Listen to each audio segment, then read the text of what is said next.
All right, welcome back to the channel. Can't wait to talk about this boxing today.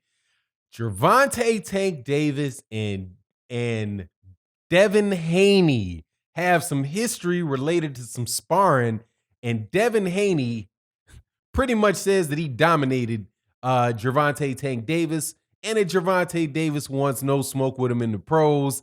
Let's talk about what Devin Haney has to say about Gervonta Davis and what, if anything, that it really means in the sport of boxing. And hint is, it does mean something. Let's talk about it in this video. Stay tuned to the end. Should be a good conversation.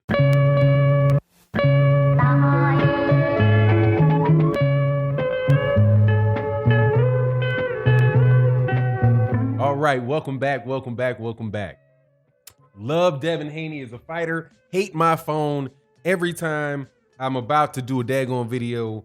It pops up and interrupts me. Forget every time. Okay, Devin Haney. Over the last, like maybe 4 months or something, I've been paying a lot of attention to Devin Haney. I've been paying a lot of attention to Gervonta Davis. But watching Fight Hype is one of the networks that I think, or YouTube channels, that really did a good job during this break of continuously providing really good content to boxing fans has been Fight Hype. And they are obviously there. If you're not familiar with the channel, they're a videographer channel. So they're different than this channel in that I give you my opinion about what I think about the world of boxing.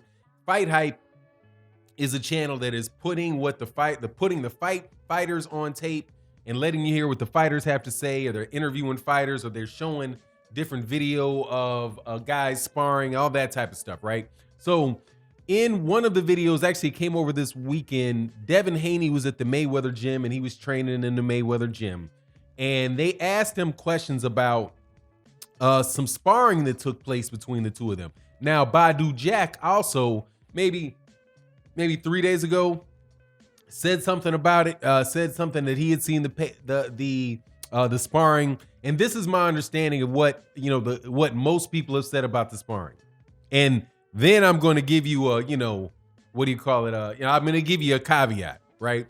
So most people say in the sparring match that took place with Gervonta Davis and Devin Haney, that Gervonta Davis was hitting Devin Haney with some decent shots early in the fight, or that it was a war between the two early in the sparring. But in the second half of the sparring, that Devin Haney wound up, dominating them and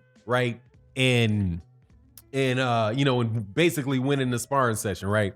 Now, Gervonta Davis, though, has said, now the take that I got from Gervonta Davis was, or that I've heard from people from the Baltimore side, and this is where I think this is getting down to, really. I think this is a little bit of a battle between Las Vegas, like the Las Vegas Mayweather boxing gym crew, and Gervonta Davis, who's not a Mayweather, even though he's a Mayweather fighter, he's not a guy that frequents or typically trains in the Mayweather boxing gym, where Devin Haney is the opposite.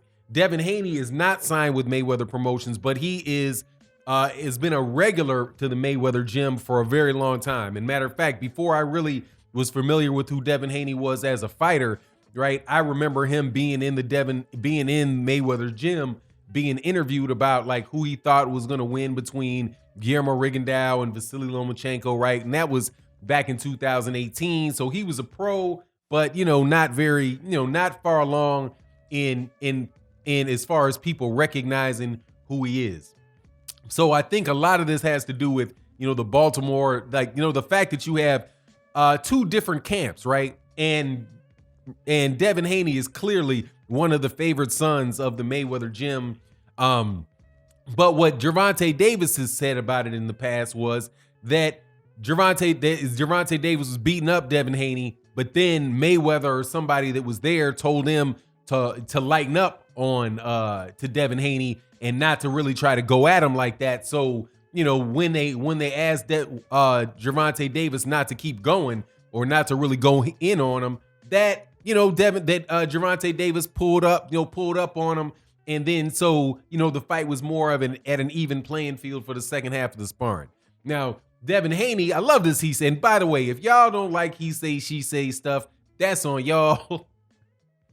I love it, man. I really wish I had, when I was a kid, that I would have been able to know what was going on and what was being said behind the scenes with Larry Holmes and Muhammad Ali, or have this type of access to Sugar Ray Leonard and Thomas the Hitman Hearns and lead up to their fight, and Aaron Pryor and all that. I would have loved to have been able to hear all this. So to me, hearing this type of gossipy stuff is just to admit it, it's like a kid. I'm like a kid in a candy store. So anyway, that's the back and forth, right? Gervonta Davis is saying, nah, man, they asked me to hold up on you, and I held up on you. Okay. And Devin Haney's saying, man, nah, didn't nobody tell you to hold up, man. You just gassed up. I'm a better fighter than you. Now, what is this really gonna come around to? I don't know if it's really gonna come around to much of anything as it relates to Devin Haney and Gervonta Davis themselves. Because Floyd Mayweather Jr. is already on record saying that Devin Haney's not going to fight Gervonta Davis. The Devin Haney's going to wind up being at 140, 147 pounds. And Gervonta Davis just actually went back down a weight, not down. I don't technically think Gervonta Davis dropped a weight class. He moved up for one fight against Yuriokas Gamboa. And now he's fighting again at the weight class that he just was fighting at. So he's a 130/135 pound fighter. Devin Haney is somebody that's going to be at 100, 147 pounds. Now, Devin Haney, I'm sure, is going to really want that Gervonta Davis fight because, they asked him, what would be the biggest fight for, and the biggest fight for Devin Haney is without a doubt Gervonta Tank Davis. The biggest fight for Vasily Lomachenko is Gervonta Tank Davis. The biggest fight for Teofimo Lopez is Gervonta Tank Davis. And the biggest fight for anybody south of 140 pounds is Gervonta Tank Davis, man. So, I know Devin is going to really want the fight, but dude, that's not the way that Floyd Mayweather Jr. is going to operate this. And if Floyd Mayweather Jr. did operate and make that fight, I would think that Floyd Mayweather Jr. from a boxing promoter / crooked / corrupt way that boxing operates / gamesmanship BS, I would be shocked if he wasn't on his true promoter game and was like, nah, Devin, let's do this.